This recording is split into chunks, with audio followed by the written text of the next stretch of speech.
October. It's 10:30 and I'm about to start the meeting.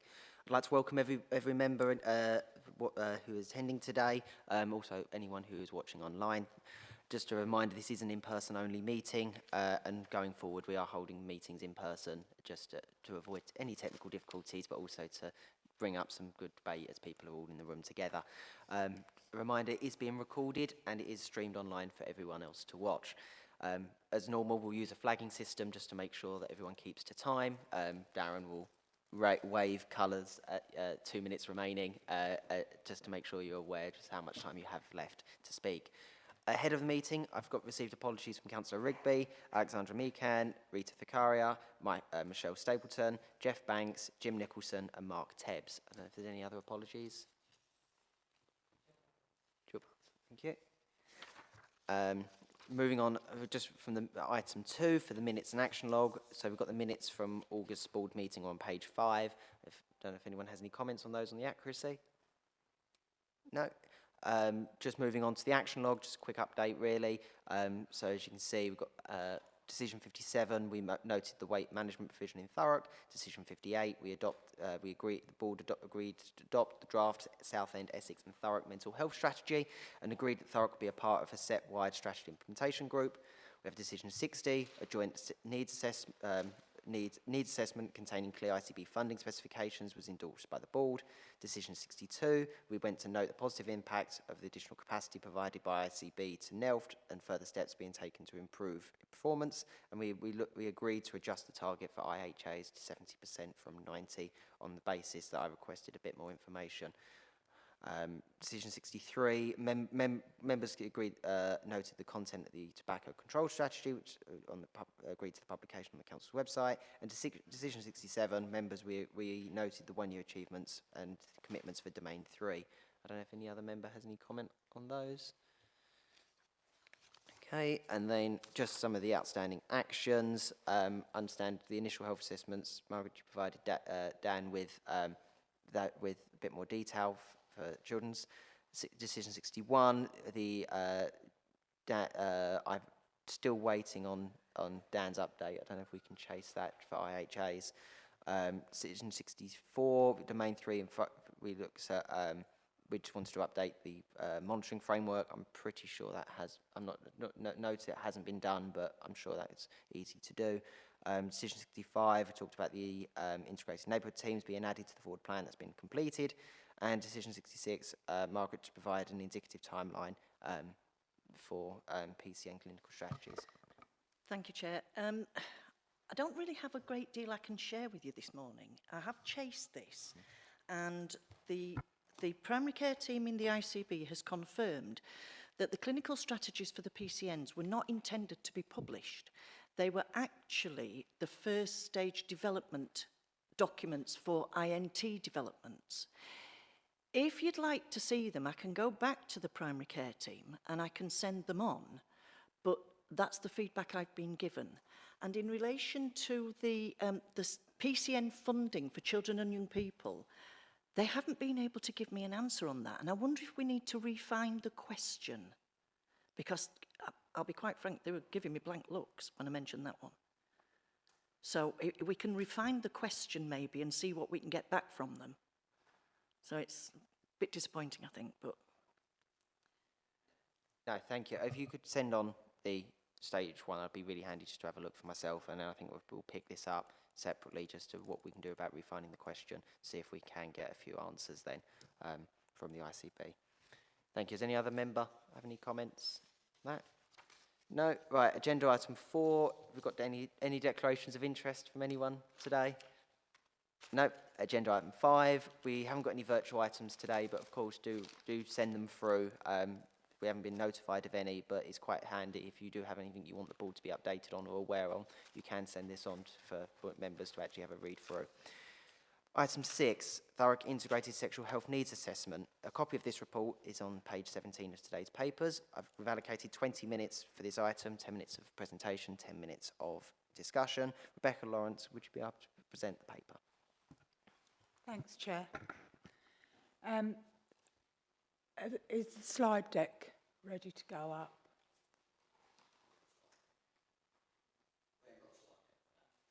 Okay, I'll talk you through it then instead.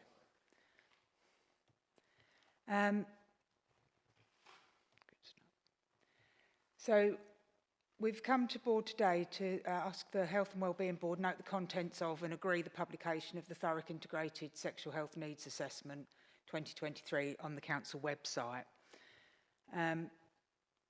The needs assessment was done to look at the council's current integrated sexual health service, whose contract expires on March 31st, 2024. And in line with the expiry, the current service contract, a new contract will commence on the 1st of April 2024. The needs assessment is to help recommission the process, to help inform the recommissioning process for the council's public health team, and inform the service specification that we then went out to tender with. The aims of the needs assessment were to inform the recommissioning, to identify the gaps in service, to learn from the good practice that is currently in place, and to ensure the equity of access, and to improve areas previously identified. We used a mixed methodology looking at quantitative, qualitative data with questionnaires from service users and professionals, a review of national and local policy and strategies, and a literature search including areas of deprivation, cross-charging, relationship and sex education, virtual clinics and commissioning. The slide deck goes on to show you what the findings were, but I have summarised in the paper what the findings and recommendations were. So I think it may be easier to read that than go through verbatim what it says, if that's okay, Chair. So yeah, we're seeking permission to publish the needs assessment. Thank you. No, thank you. Just thank you for the update and presenting that. For me, one of the few things that I picked up before coming into as a portfolio holder, one of my predecessors was talking about a visit he once did to All Sits, the sexual health clinic there, and was asked the question, it's odd that I don't see many Thurrock people attending the clinics, and obviously you had to be subtly reminded that most people may not actually attend in their own area they live. Are we accounting for people from Southend or Basildon coming over and using our service, while obviously there may be people from Thurrock who decide to use service elsewhere? Yeah, sexual health services are one of those very unique services that allow people to travel anywhere in the country to receive treatment. So we do have a cross-charging ethic with all other areas. And we accept that some people will choose to have their treatment outside of a borough that they know. I'd just like to add as well that what we found in the needs assessment hasn't been just kept for the service spec. We're currently working with the providers to improve a lot of the areas that we found needed improvement. We have an action plan in place and they're already working to that gain. So we should see areas that are marked as in need of improvement improved quite dramatically over the next couple of months. Does any member have any comment, or before I go for another one? Just also, we noted condom distribution and sexual health education and things like that as well. I'm talking from personal experience back in when I was probably younger, and I'd say only 10 years ago, from when I was at school. My view of, I don't think I have any engagement at all with any sexual health service until I got to second year at my college at Palmer's, and then there was a sexual health nurse that would come in once a week, but outside that there was nothing at all. And I'm pleased it has been identified. There is a bit of work still to do, but we talk about teenage pregnancy and everything else. These are really possibly having grown-up conversations with our young people to actually make sure they are aware and understand risk, but also how to mitigate risk and keep themselves healthy is really important. So I'm pleased it has been recognised. Thanks, Chair. Yeah, it is really important, and it's not part of funding for services per se. The duty to provide falls to the Department of Education and the head teachers. However, we've identified that actually knowing how to have those conversations, being trained to have those sort of opener conversations as much as anything else. So one of the things that we're doing currently is we are getting the primary school teachers trained, if they want to be, in that conversation as well, so that it becomes a normal conversation rather than okay, we've reached this age, this conversation can start. Thank you. Thank you, Chair. Just to say, I've been linking in as well, but Health Watch have young Health Watch ambassadors, and they are sort of the teenage years. We have some younger ones as well, but we've looked at getting some training for them so they really know what they're talking about and they're not just talking at teenage level, around spreading the word in where they sit, the groups that they represent, and around condom distribution and things like that. So we have got this little army that are about to go out and start sort of in their own circles, start promoting the services. So. No, that's fantastic. I think that certainly that's definitely probably one of the better ways to actually get involved if it is going directly into circles young people are actually interacting with. So it's really, really good news. I don't know if any other no other member have any comments. No, so there's multiple options, but the main option we recommended is to actually go for publication for this. So it's recommended members note the contents and agree that the Thurrock Integrated Sexual Health Needs Assessment 2023 is published on the council website. We all agreed? Agreed. Thank you. Right, so moving on to agenda item 7, Southend Essex Thurrock Leader Annual Assessment. Covering report and supported documentation starts on page 155. We've got 20 minutes for this item. Andrew Graham, would you please present the report? Thanks, Chair. So I'm here today to talk about the Southend Essex Thurrock Leader Annual Report for 2022-23. Leader is the Learning from Lives and Deaths programme, which started in 2017 with the aim to reduce health inequalities faced by people with a learning disability. It then expanded in January of 2022 to include autistic people without a learning disability. And this report covers from the 1st of April 2022 to the 31st of March 2023.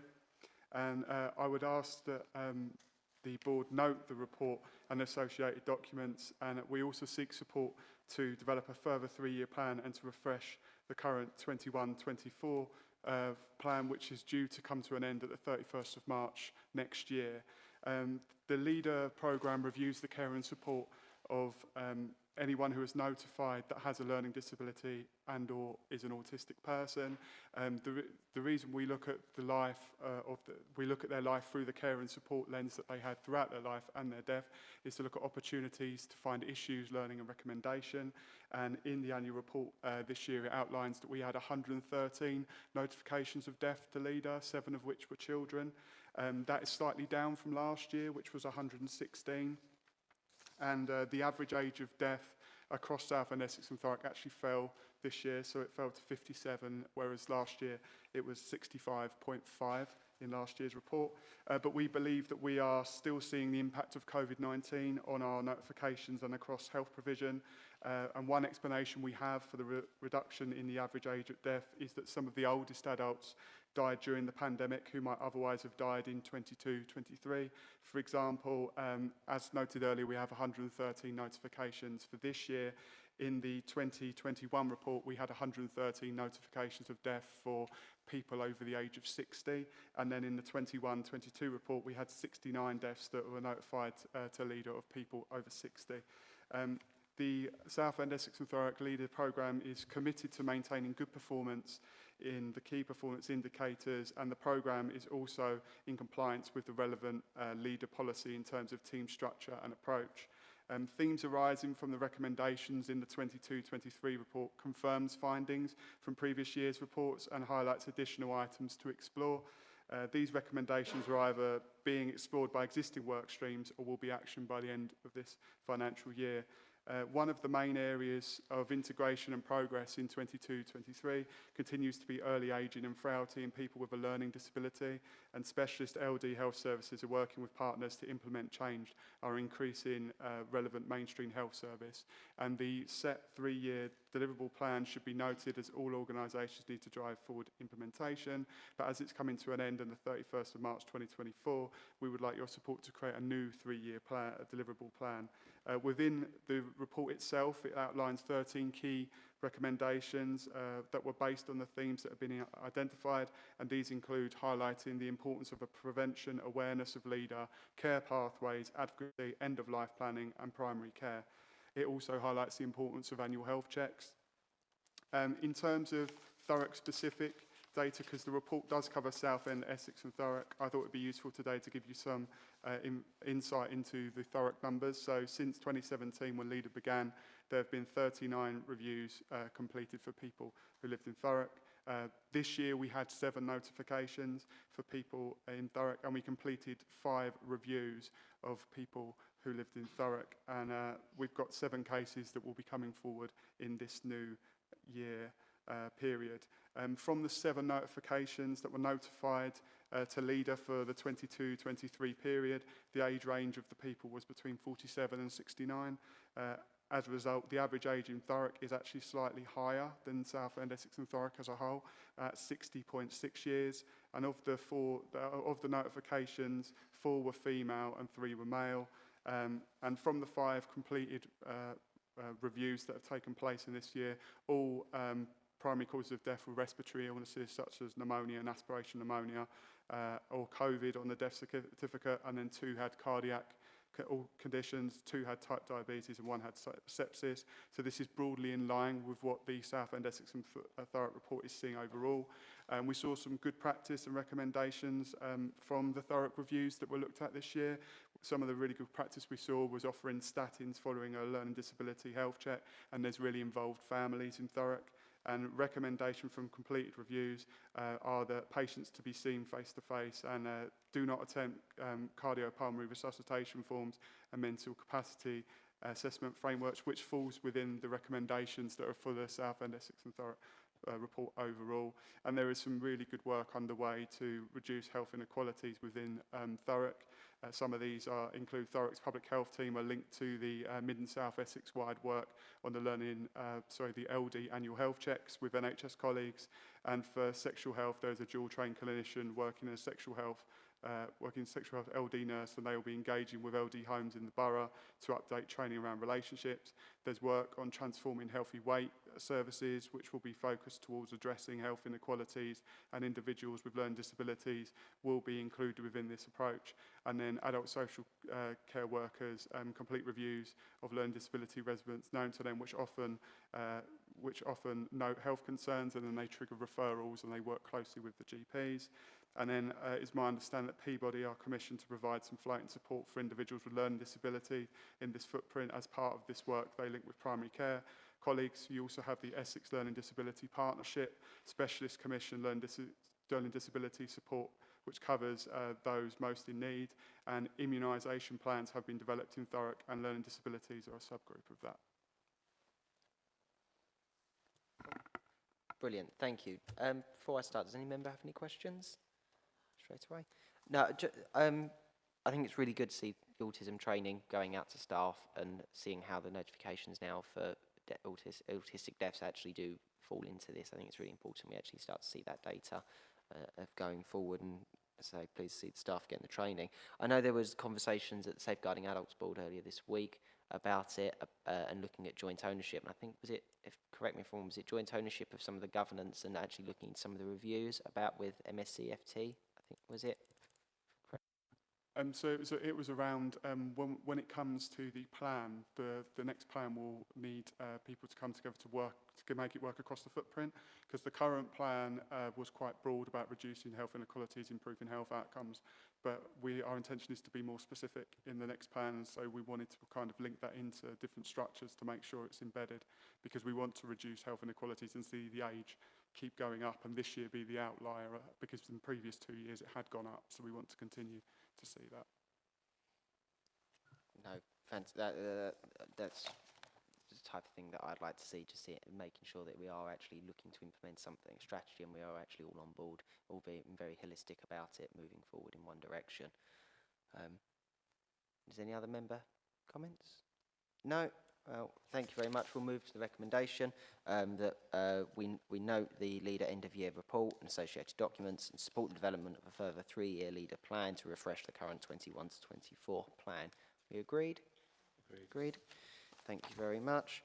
Moving on to agenda item 8, a health in all policies approach to place shaping. The report is provided on page 197 of today's papers. We have 20 minutes for this item.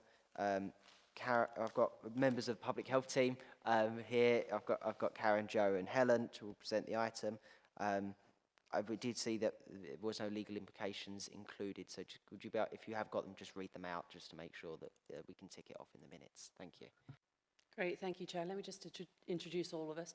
My name's Joan Ferry, I'm a head of public health. This is my colleague Helen Horrocks, she's also a head of public health service, and Karen Balthasar, health improvement officer.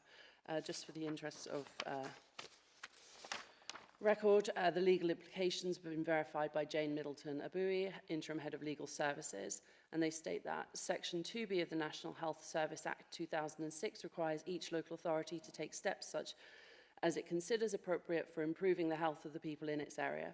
The recommendations set out in this report will assist in meeting this requirement. The Council has a duty under Section 149 of the Equality Act 2010, the public sector equality duty, in the exercise of its functions to have regard to the need to eliminate discrimination, harassment, victimisation and other conduct that is prohibited by or under this Act, advance equality of opportunity between persons who share relevant protected characteristics and persons who do not share it, and finally to foster good relations between persons who share a relevant protected characteristic and persons who do not share it. End of statement. So that brings us to the report. We're here today to request approval to publish this report on the council website. So let me start. This Health in All Policies approach document to place shaping. You do have in front of you a 35-deck slide set. We will not be going through every slide in detail, but the information is there, as is the full report. This piece of work started out life as a joint strategic needs assessment. For various reasons, we transitioned it towards a health in all policies approach. We felt that it better met the needs of what we were trying to achieve, and that is how across the council we are able to influence healthy place shaping. So predominantly it came about in terms of providing an evidence base for the local plan, but actually as we worked through the document and with a number of colleagues across the place directorate, we found that this approach of providing evidence to a lot of our colleagues who contribute to place shaping was more useful. So we ended up here with this approach. Next, I don't know what slide. Okay, so the second slide just outlines how elements of health impact across healthy place shaping, and then slide 3 provides the local policy context. Moving on to slide 4, this sets out for us the 5 key areas across which we work, across which we've focused this report, and the need and our approach to healthy place shaping. So starting out with neighbourhood design. So healthy neighbourhood design is about facilitating how land is used and decisions are made to prioritise complete, compact and connected and sustainable communities. Theme 2 is around housing, and this is focusing on the design, quality, sustainability and affordability of diverse housing options. Food systems is around the accessibility and affordability of food. Natural environments is about community planning for how we use our green environments and how this supports biodiversity, which can have significant impacts on health and well-being. And finally, the transportation networks, looking at how healthy and sustainable transportation networks can prioritise and support transportation. I'm going to hand over to my colleague Karen to talk about neighbourhood design. Thanks, Joe. I hope everyone can hear me. I'll just bring that a bit further. So as Joe said, we've kind of looked at a lot of guidance, a whole range across planning and health, and we came up with 3 kind of distinct priorities and areas for influence for neighbourhood design. So in terms of neighbourhood design, we're looking at enhancing neighbourhood design character and to support community belonging, but also active lifestyles. We want to ensure that new and existing neighbourhoods have a wealth of services and amenities that are within easy reach, and also that they are enhanced connectivity with safe and effective infrastructure. For each of the framework topics, as you'll see, we've related it back to the themes and indicators from the health and wellbeing strategy. This is just to make sure it's really aligned and that we can deliver on that strategy. For each section as well, you'll see a section on resident voice, and that's taken from a range of existing consultations that we took information from, including the work of the local plan team around the Your Place, Your Voice work in 2018, but also the consultation that underpinned the health and wellbeing strategy refresh. So in terms of resident voice for neighbourhood design, residents highlighted fear of crime has increased, and they have concerns about antisocial behaviour. They want to highlight the importance of sustainable, future-proofed developments, but also the need for sports, leisure, culture and arts activities. And they noted this was especially absent for young people.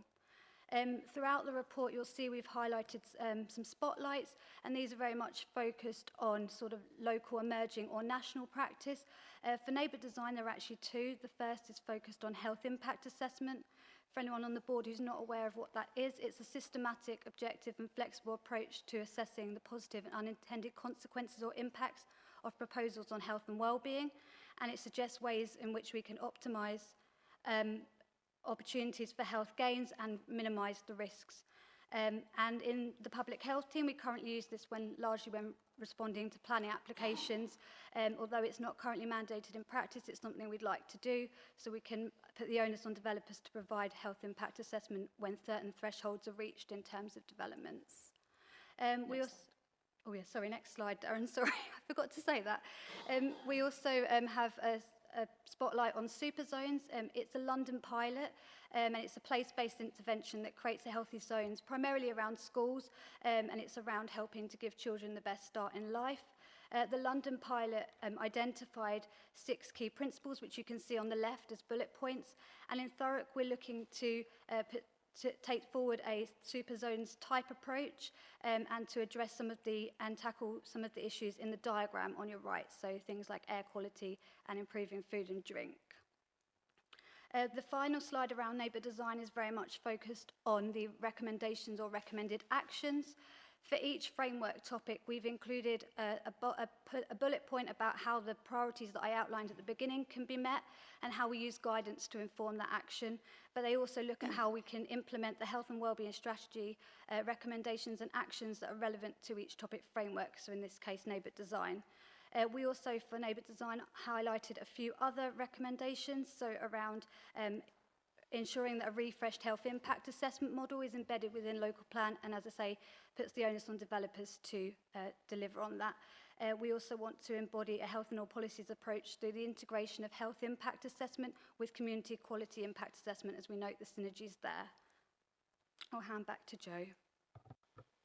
Thank you, Karen. In the interest of time, I'm not going to go through in the same depth the other 4 areas, but just to reiterate that each of the 4 areas looks at the key evidence, makes key recommendations, focuses on the links between the health and wellbeing strategy and how we help support delivering that. It highlights resident voice, has a number of spotlight issues, and concludes with recommendations. So just briefly, I'm going to talk about each of the topic headlines. So for housing, you can see on the slide, that slide, that the focus is on increasing provision of affordable, accessible, diverse housing, improving the quality of housing, including indoor air quality and reduced noise pollution, and improving the energy efficiency and climate resilience of current and future housing stock. If you can skip forward to the way forward slide, please, Darren, about 5 slides on. So just looking at what we're looking at in housing is really focusing on how we deliver on the health and wellbeing strategy, picking up on those key guidance documents, and considering the best approach to understanding the existing living standards and health inequalities at sites for vulnerable people. Next slide, please, food systems. So the focus here is around protecting and increasing both the number and types of food retail outlets and diversity and type of, creating and protecting food growing spaces around the locality, and making the best use of our land for food and farming. Again, if you could skip forward to the recommendations. So again, the recommendations focus on implementing the guidance that we have outlined and recommended. We think there's a lot of potential work to be done in the food policy area, and it really did open our eyes when we started looking at this area. But we think there's opportunities around creating a dialogue for local stakeholders. In other areas, good practice has shown that food partnerships is one of the ways forward. We're not recommending that. We're recommending we look at the feasibility of that for Thurrock. So yeah, next slide, please. Natural environments is focusing on improving access to engagement with the natural environment for mental health and well-being, adapting to climate change because of the links between climate change and health, increasing participation in physical activity and reducing exposure to air pollution. Recommendation slide, please. So here again, focusing on implementing the evidence that we've highlighted on the earlier slides and considering training around the green infrastructure environment for local authority officers.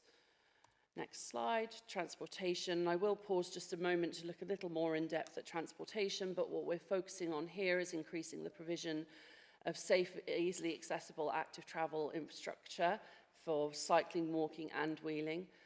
Increasing the availability, reliability and affordability of public transportation and reducing air pollution. If you could move forward to the spotlight slide, please.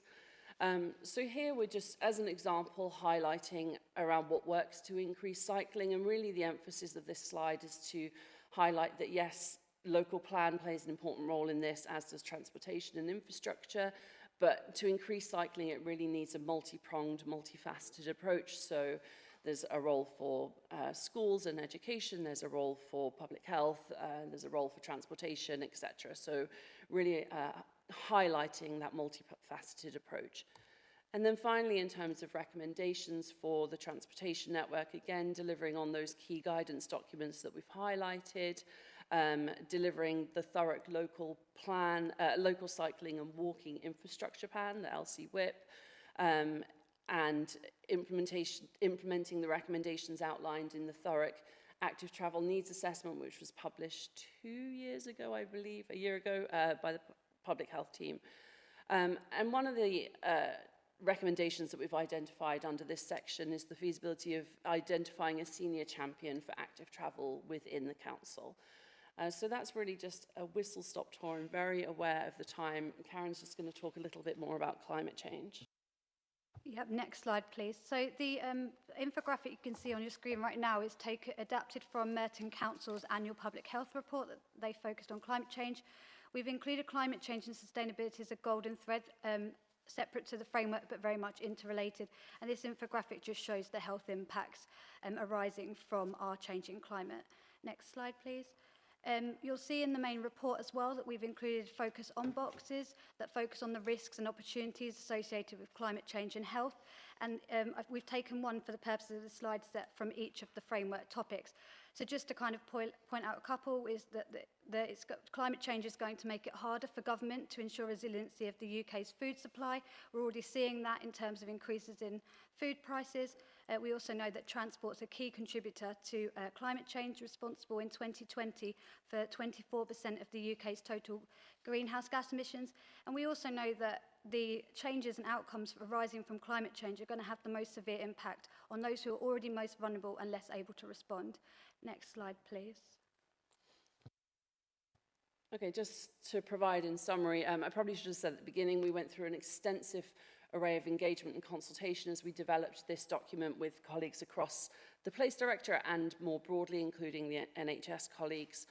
And we have taken this already to the Adults Housing and Health DMT and took recommendations from that group for suggestions for improvement to the report which we integrated. We've also taken it to the Place DMT and we'll be holding a workshop with them the week after next, I think. And then the other thing, just to mention that we are also in the early stages of our next Health in All Policies document, and that one will focus on inclusive and sustainable economies. I've just returned from leave. I wasn't sure what the latest title was. And so that is already underway. So really, just, Chair, to finish, that we are requesting here today for approval to publish this document on the website. Thank you. Thank you. going for, I know it was one thing that does make quite happy about Thurrock is how keen we are to actually put public health and health in the forefront of place shaping. I know conversations for years and years. I'm going back to when I first started engaging with the local plan when I was 16. That was even still, it was very clear that we were looking at making sure health outcomes and how do we tackle health inequality was actually already there in certain, not in the right language, but the principle and the idea was there, and it's something that we've done, I think we're doing quite well, and I'm looking forward to when we see the next stage of the local plan coming out for another Reg 18, that we may be able to, we may actually pick up on some of these themes very clearly at the forefront of what we're doing. Just straight away, thing for health impact assessments. When I used to work in planning, and I found it very common that actually I was doing that for other places and other councils, most of the sites that I was working with at the time. Odd that it's not been picked up here I don't know if is it common here? Do you know if that it comes out on larger developments, or is that something that we don't actually engage with just yet? If I can respond on that, Helen Horrocks, Head of Public Health for Healthy Placemaking. Yes, our Place, Environment and Communities team are responding on health around planning applications that come in. So if there are, large developments or specific developments which we feel would have an impact on health and well-being, we'd screen them in and make sure that we respond on planning applications. We are looking at refreshing and strengthening our approach over the coming year, especially working across with the Housing and Planning Advisory Group as well. So just to let you know that. Thank you. Oh, Ian?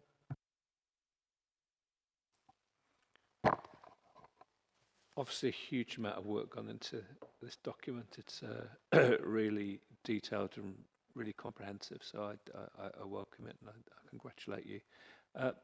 My question was around impact.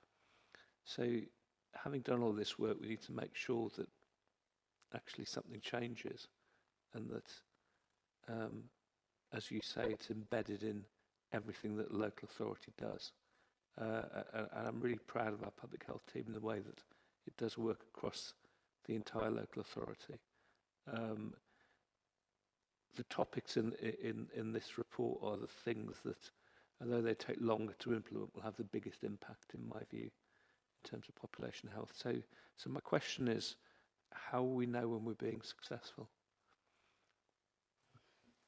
Thank you, Ian.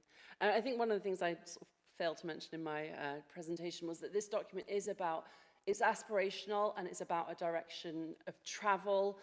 This is intergenerational change. These are not things that are going to happen next week, but I think we do need to hold ourselves to account around this document and how we deliver on it, and I think we're still working out some of the detail of that, and I think the Place Directorate workshop that we're holding next week will be really where we pin that down, and I think we're already seeing a lot of influence in the design charter and the local plan, and they're very keen for us to get this published so that they can use it as evidence for the local plan. So I think we do need to be more specific about how we hold ourselves to account, but we are very well aware of that and moving in that direction. So the point you make about long term is one that's very well made, and it's some of this stuff is intergenerational, but I think it's feasible to come up with some level of outcomes matrix for some of the things that we would want the local authority to put in place as a result of this. I'm just keen that having done all this work, it doesn't then get lost. So perhaps you could give that some more thought and bring something back to this board at a later date in terms of just some measurement metrics that demonstrate that we're starting to embed some of this and that there's evidence of that. I think it's really important that we all hold ourselves to account on what's been written in here. Thank you. I couldn't agree more, and we will absolutely take that on board. Yeah, thanks. I think a lot of our demonstration of progress on this will be through process and further output measures. I think, as you know, Ian, the outcomes are very long term, but we will be taking, so we've pulled out the key recommendations of issues that should be picked up by the council. I think what we need to do, as Joe said, is work with colleagues across the council on what is feasible in terms of a timeline for delivery of some of these things. But just to give you an example of one thing that we're working on already, under the housing section, and as you know, this is a key part of the housing strategy as well. We've been working very closely with the housing team on fuel poverty. We'll be doing a more detailed report on fuel poverty, the annual public health report for this year, but we've got a project to support both council tenants and the wider population that are at risk of fuel poverty with specific advice and support to start to address some of these things. So I think just to be clear, we're not going to see, I think, rapid change in outcomes, but there is a lot of activity that is going to be in place as a result of this, I would hope.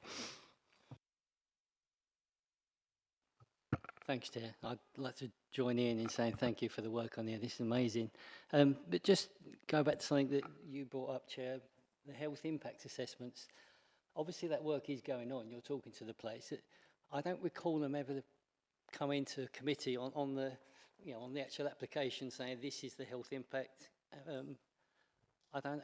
If that could happen, that would be great for committee members to see that on there. I think your colleague was saying that's something you'd like to get done on a national basis, but if we can't get that far, is it possible that we can bring something forward here in Thurrock? If I could respond to that, if I may. I think the key for us is ensuring it's enshrined in policy, and the local plan going forward is making sure that health impact assessment is a core part of that. It's not a requirement at the moment, but we'd like to make it a requirement so that it could be considered in that scenario. Yeah, I'm with you. I'd love it to be a requirement, but until we get to that, I'd love to see the applications coming forward to our committee having it on there. I mean, you're obviously doing that work, so I'm not going to say it'll make it easy for you, but you've obviously done the work, so it might not, can the committee not see a few lines to what you say that impact would be? That would be great if we could do it. I don't know whether, obviously we can't put that in place here, but I'd like to try and see if we can somewhere. Would you like me to respond to that? I'll have some discussions with our planning team. We have a good and positive working relationship with them, and I'm happy to have that discussion with them and take that away. Thank you. Thank you. Just to say, this is a very strong document, and there are clearly elements within this document where the ICB, primary care, community health services, community mental health services, and probably the acute trust could also assist. So I'm sure you have already been in touch with colleagues, but please do continue to reach out, and we'll do what we can to help deliver this with you.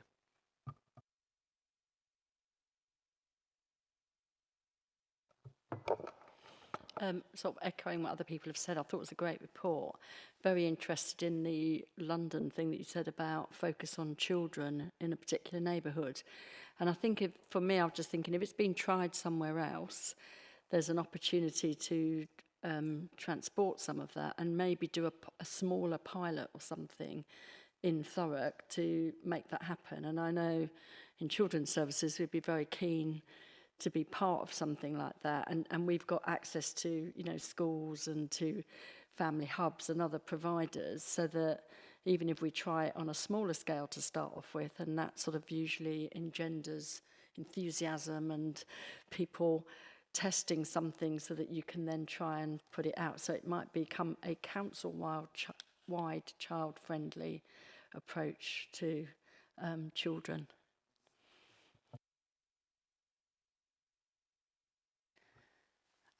Thank you for that, Sheila. That's really positive feedback for us. In terms of super zones, yes, we'd like to implement a pilot as a starting point. I think we've got a number of considerations that we're currently looking at the moment around what is already being delivered and ensuring that we add value to that, making sure that there is the ability to align resources to an area, but also how this can link in with also like a community enabled type approach as well. So we've got a little bit of thinking to do and to get through, but certainly we'll welcome Children's Services input to that. So thank you. No, thank you. Does any other member have anything to add? No, no, well, thank you ever so much for this. I look forward to when we go to local plan publication in Reg 18, hopefully seeing some of this actually in it, and actually in some of the consultation responses I'm sure we'll do is I'll look forward to banging on at the leader and the cabinet member for regeneration just to make sure that we do actually see some of this implemented, because as everyone has said, it's really good work. It's really what we should be striving to do. Barry, sorry.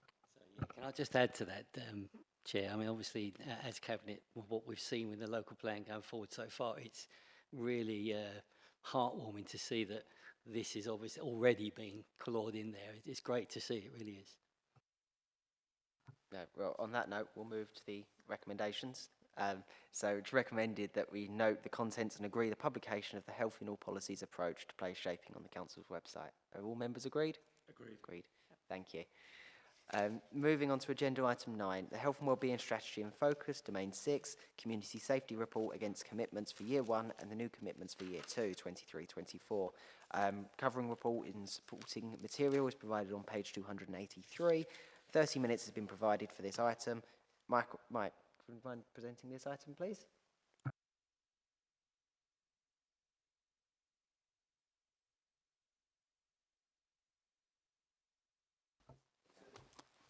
Thank you, Chair.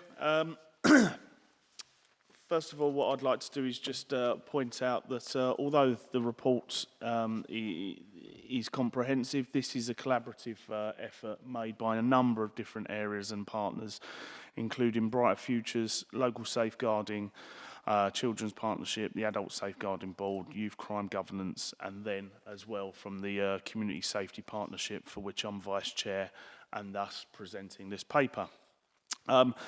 For yourselves and this board, this is Domain 6, and this is, in essence, the aims of is to improve community safety across Thurrock, both through reduction in reported crime and improve perceptions of crime, i.e. feeling safe. That anyone who is a victim is able to access services and be supported.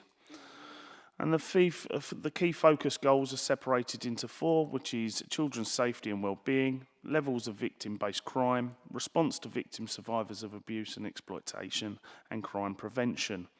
There's also a bit of a focus on crime in relation to gang-related violence and the serious violence duty, etc.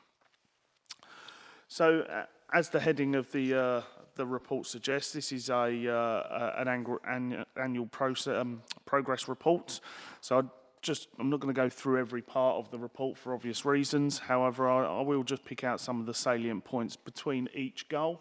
And then if anyone has any questions in relation to that, I'll do my best to answer them for the areas, or I'm pleased to say I do have other colleagues here that may be able to give a fuller answer. So our achievements in Year 1, starting off with crime in general. So all crime has reduced over the last 12 months to the end of July by 2.7%, and violence against the person offences, excluding domestic violence, has reduced by 11%. So there has been a reduction in violence against the person. Moving into Goal A, we want all children to live safely in their communities. Gang-related violence group continue to monitor our gang nominals, and some of the positive work is through the enforcement, and that includes the 16 gang injunctions which have been obtained against those involved in that criminality. It's seen a reduction in conviction of offences of possession to intent to supply and possession of bladed articles from 47% down to 19%, which is quite a significant drop. And we've also provided outreach projects to those at risk of exclusion, which we've had 154 successful completions being completed by that outreach project. There is a slight increase in youth offending rates, but a small cohort, and it will fluctuate depending on various different issues. But again, it is a very small cohort of people. or young people. Goal B, which is work in partnership to reduce local levels of crime and opportunities for crime to take place. We have a community drugs partnership that's been established in Greater Essex.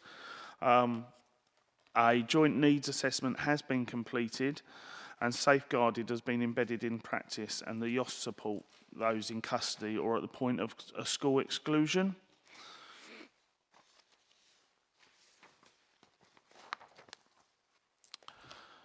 Goal C, we've published a report into access to DA services, which is domestic abuse services, and we've launched a harmful sexual behaviour project providing training on Brook traffic light system, and this is something that is able to identify the risk.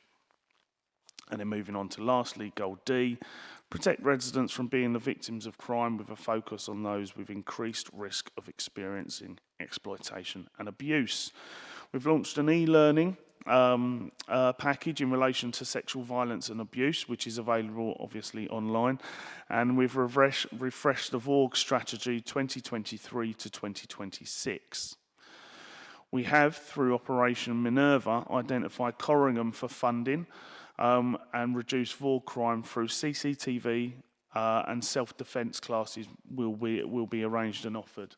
So that funding has come through Op Minerva. We've got ongoing work on transitions to reduce crisis intervention as well. I can now talk to the planned activity for year 2, and I'll follow again in sequence of A, B, C, D. So in Goal A, we're looking to develop a local response to the serious violence duty. The strategy itself will be Essex-wide, and then through the CSP, we will create a local action plan. We are waiting on the needs assessment that needs to be completed by the Essex and Violence and Vulnerability Unit. And once that's all completed, then the strategy will fall out of that, and we'll be able to create the action plan within the CSP board. We're looking to reduce school exclusions and refresh the knife crime protocol within schools. Goal B, we have introduced, or still have, street pastors, capable guardians, to launch in Grays January 24. So these will be out in the community and will be seen as approachable adults. And I think that's quite significant because, as we know, numbers are low in relation to policing, let's say, beat walks. So having those other individuals there that can be trusted by children and young people is vitally important.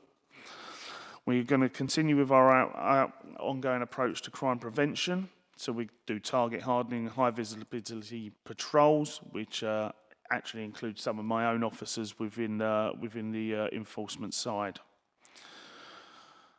We will continue to commission all age substance misuse service and develop a local response to deliver a national drug strategy.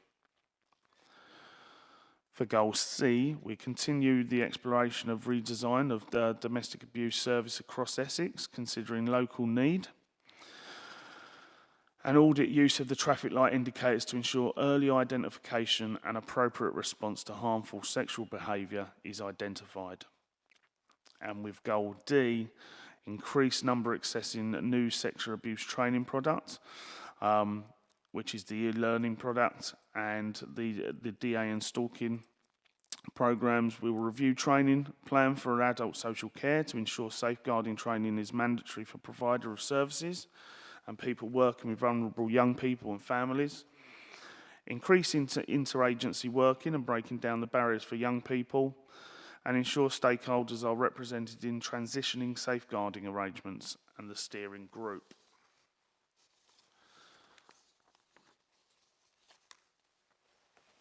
In short, that's a bit of a whistle-stop tour of that larger presentation that is attached to the papers.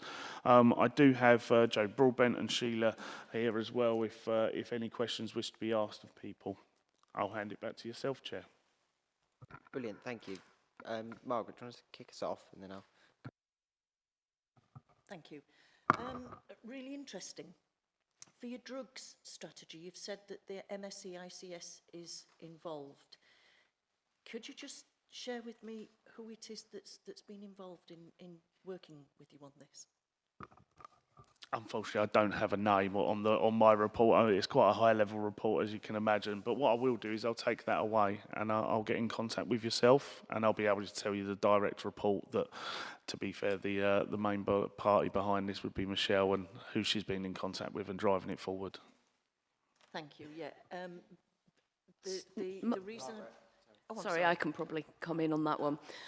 So we have linked in with the deputy chief nurse, whose name has now escaped me, and we've also linked in with Alfie as the mental health lead. So Phil Gregory and Helen Forster, as the subject matter experts for this, have linked in with them about our recommissioning process. And the Health Protection Board is also cited on this, so that's got a broad membership as well. Thank you. The reason I was particularly interested in that is that we are aware that for prescription opioids that there is a degree of diversion. And when I was working in South East, I did a fair amount of work actually around that particular issue with Essex Police and with our local PCNs to try and understand what is actually getting onto the dark web, you know, where people are being prescribed really strong opioid medications, where they're actually being diverted into illicit drug use. So there might be something there that the ICB can help with. I'm thinking of Paula Wilkinson. She's the Director for Meds Management. She may be able to help you with that. Thank you. Ian, do you want to come in and I'll go to Kim afterwards? Goal 6A, it says, what will we do differently with this strategy? Implement a public health approach to youth violence and vulnerability, for example, developing integrated data insight to identify most at risk children and families and intervene with tailored packages. So I think this, I led a annual public health report in 2019 that looked at this issue in enormous detail, and we'd started that work in terms of the fact that we'd identified a series of risk variables that were pertinent to children in Thurrock that would make them most likely to become a victim of some of these gangs and county lines. And I just wondered where we'd got to, because I think the recommendation was to take that and develop it into a predictive model. Yes, so we have worked on that, and we've used the data that the council has within Zantura to develop a predictive model. So it is possible to do the model. Where we are up to, however, is we are aware that in London a similar approach, which I think they called the gangs matrix, received some criticism from the Information Commissioner's Office. So we're going to seek advice from the Information Commissioner's Office before we go anywhere further with actually implementing it. So it's technically possible, but we need to make sure the information governance and use of that is absolutely as it should be. Kim? Thank you. I'm not sure you'll be able to answer this, but I learned something the other day.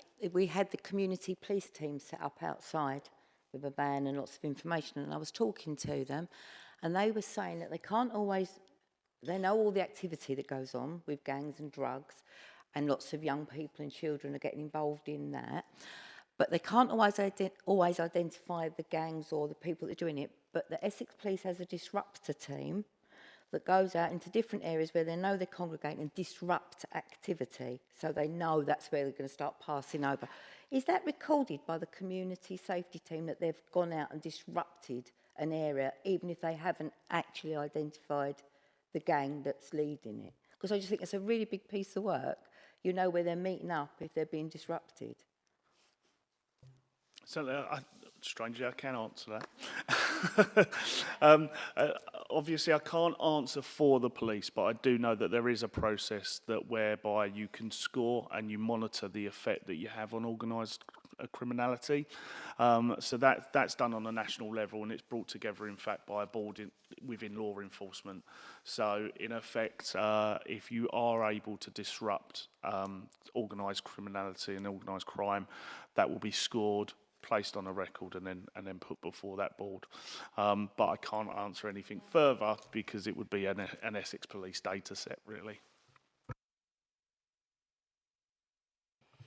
I'm just following up from what Joe Broadbent was saying about, and Ian was saying about some of the indicators of what for young people and children might lead them into being involved in gangs. And one of the big indicators is being at risk of or being excluded from school. And we spend a lot of time in the Youth Crime Governance Board working with our colleagues in schools on preventative measures to assist schools to try and keep children in their school community rather than excluding them. And schools, you know, generally it's the last resort for schools because they're very well aware, you know, of the risks for children who are excluded in any way, whether that's permanent or in a fixed term way.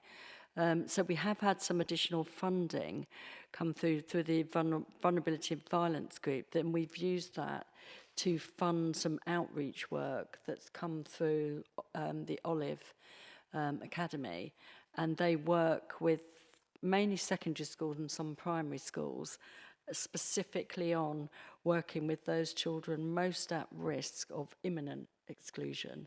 And that's had really good results. And obviously any opportunity we get for funding, we're trying to channel more into that prevention rather than at the point when children are already excluded and starting to get involved on the edges of whether it be gangs or any sort of antisocial behaviour or anything that's going to sort of lessen their opportunities as they grow older. So there is a lot of work going on across Thurrock with our school communities and with our alternative provision provider to try to keep children in schools, you know, as long as we can.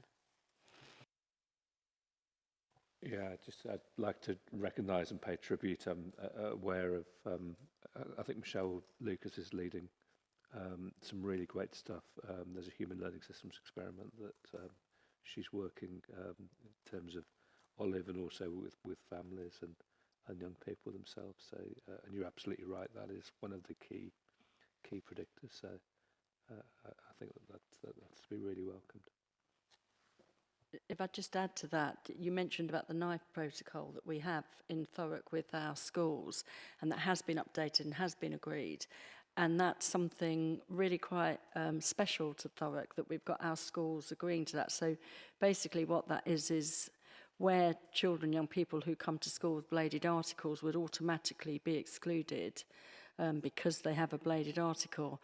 There's conversations that go on with the school about particular incidents, how we can support that and how our YOS can support that. And we've actually prevented quite a lot of exclusions using that protocol. And at our last Youth Crime Governance Board, we had another authority coming to observe us, and they heard about that protocol, and they've come back to us and said, oh, we'd really be interested in that because, you know, how have you managed to get that to happen? We've got it to happen because it's really good working with schools and good partnership working. People are really focused on the needs of children and young people, so it's not seeing them as perpetrators as such, but seeing them as children, young people who are in difficulty and need support rather than punishment. And so that's been really, really effective as well in preventing those exclusions and young people getting more involved in those. And then the YOS can come in and do some targeted work around carrying bladed articles with you.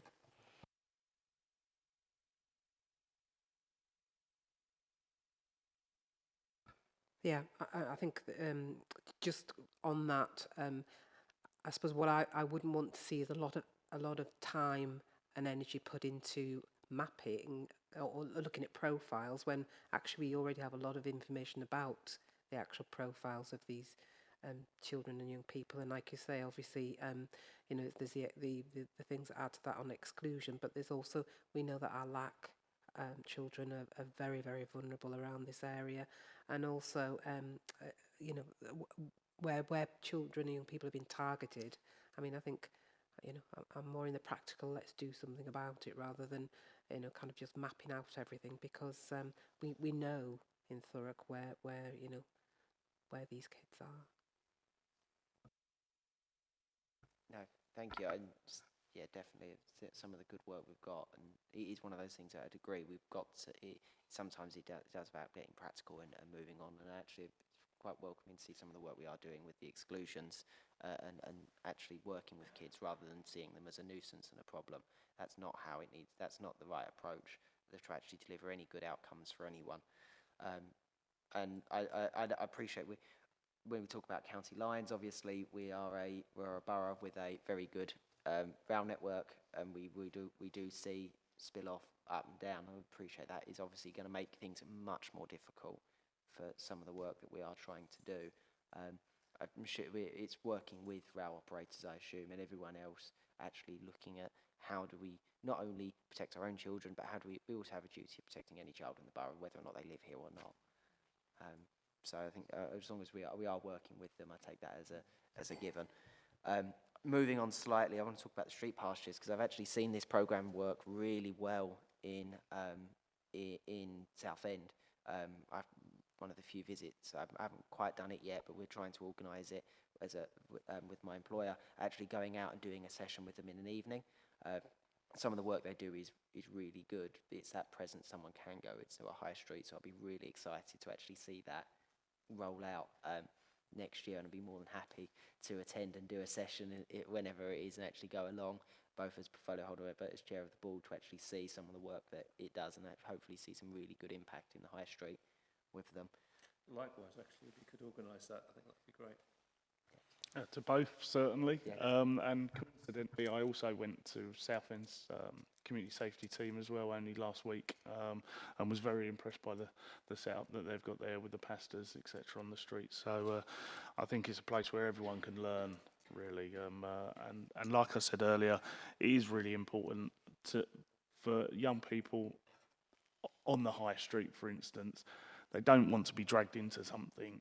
Having that person just there that they know is trustworthy, I think it'll be very beneficial for our borough. Thanks. I just wanted to say that we've worked with street pastors in Sutton for several years.